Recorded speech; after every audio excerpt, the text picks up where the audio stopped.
studios of KHLT Recovery Broadcasting and the Take Home Recovery Radio Show, this is a special segment from the Evolution of Addiction Treatment Conference 2015 with your host, the Monty Man. That's right, my friends, broadcasting to you from the Evolution of Addiction Treatment Conference here a couple of weeks ago at the Westin LA Hotel and Convention Center is my interview with Jordan Young, the conference coordinator for the Foundation's Recovery Network.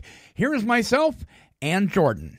Well, sitting right across from me right now is Jordan Young, and I'm excited to meet you because I hear a lot about you. All good, of course. Well, thank you. Good friend Matt Brown, who is chairman of our board now, of our board of directors at Take 12 Radio.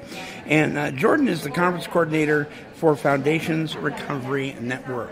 Now, people that listen to this show, Jordan, know that when I talk about certain treatment facilities, when I really want to plug them and I really want to let people know, who does it right, there is, a number that I'm sorry they just don't, but there's a whole bunch that do, and you guys always come up.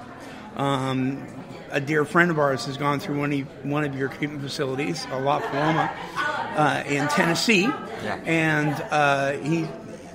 it's a miracle what has happened in his life. So Foundations, tell us a little bit about Foundations and why it might be a little different than some foundations. Well, Foundations, we do a lot. So we're in the treatment industry to help addicted individuals. We have amazing facilities. We provide residential and outpatient treatment for adults. So we are dual diagnosis, but we don't use a cookie-cutter approach for treatment. We find where the client's at, and we fit the modality to fit their situation. So we have great clinicians, great people on staff at every one of our facilities. We have 2 residential facilities in California. That's the Canyon in Malibu and Michael's House in Palm Springs. Mm-hmm. We have La Paloma that you mentioned in Memphis, Tennessee. And we have our newest facility is called Black Bear Lodge. It's in northern Georgia. So in addition to those residential, we have outpatient programs at all of those facilities, then 7 standalone IOPs. Right. So we have treatment all over the place, but we don't do everything. And we know that every client isn't a fit for us. Yeah. So we work with people throughout the U.S. And actually throughout the world to find treatment that is appropriate for people when we're not appropriate. So we refer those to other facilities. We don't try to hang on to a client if they're not going to be a fit and we're not going to be the best fit for them.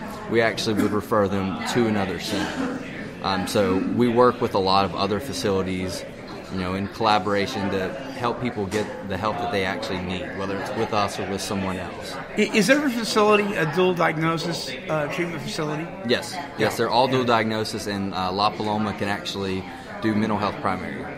Right. And they can accept insurance for that, which there's not that many facilities that can actually bill mental health primary insurance. So that's a big deal. Yeah. Okay, so as conference coordinator, explain to the listeners what that means. Because you're not a doctor, you're not in the treatment centers doing counseling, you're a conference coordinator. Yeah, so I originally started on that team I was talking about that refers clients to other facilities. Mm-hmm. So I learned a lot about a lot of other facilities and learned about all the great programs that we have. When I became the conference coordinator, it was a seamless transition because there are a lot of different facilities that participate in our conferences. Really, the conferences are a great fit for anyone in the field.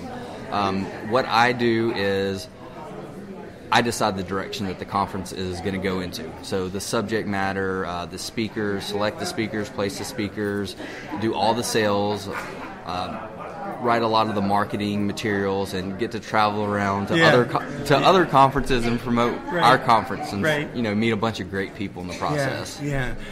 You have been described by our chairman of our board as one of the busiest guys out there. Mm-hmm. Matt was telling me, he says, "Man, I'm telling you, if you have a hard time getting a hold of him, it's because he is just constantly moving."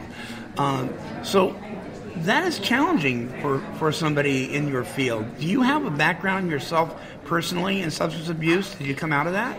Well, I'm a recovery guy myself. Okay. So I'm a 12-stepper guy. Whenever I first came to Foundations, I couldn't imagine that the 12 steps wouldn't work for someone. Because I felt that everyone needed the 12 steps in their lives, whether they were an addict or not. Sure.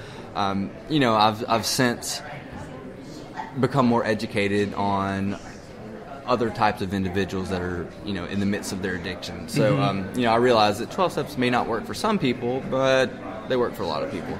So, my background within the industry was that, with working with clients, clients and their families who weren't a fit for one of our facilities and finding them an appropriate program, and I coordinated our interventions.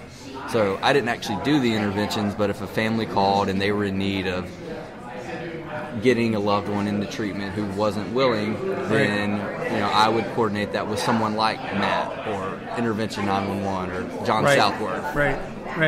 So how important is it that you stay on top of your own recovery lifestyle and don't take your work as, well, that's enough? Yeah, and that's something that people run into here. Sure. Frequently in this field, and that was something whenever I first got involved in the industry that I was warned about. So, do I do it perfectly as well as I would like to? No, but I do try to stay connected with the 12, with the 12 steps, with the Nashville. I work out of our Nashville office, so with the AA community in Nashville, and then even at these conferences, there's a lot of times there's meetings. Yeah, you bet. Yeah, so trying to hit as many of those as I can when I'm on the road, that's important to me. That's important, yeah. Well, good enough, my friend. Thank you so much. It's been a pleasure meeting you. Thank you for stopping by the booth and taking a few moments. And let's keep in contact, okay? Because we're running around in some great circles of people, and I'm not saying that boastfully. The people we know, and I know, these are some wonderful folks, right? We have the pleasure working with not only great professionals, but just great people in general. People in general, yeah, you bet. Well, hey, I really appreciate it. Thank you. Yeah, you bet, my friend. Thank you so much. Well, there you have it, a little small segment of the Evolution of Addiction Treatment Conference. You can listen to the entire conference by going to take12radio.com. Over under workshops, click on the Evolution of Addiction Treatment Conference 2015. You can listen to all 3 days of the conference. Until our next broadcast, this is the Monty Man wishing God's perfect serenity for you. Bye-bye now. We hope you've enjoyed this little segment of the Evolution of Addiction Treatment Conference, brought to you by Take 12 Recovery Radio and the Monty Man. Please tune in to all of our shows at take12radio.com.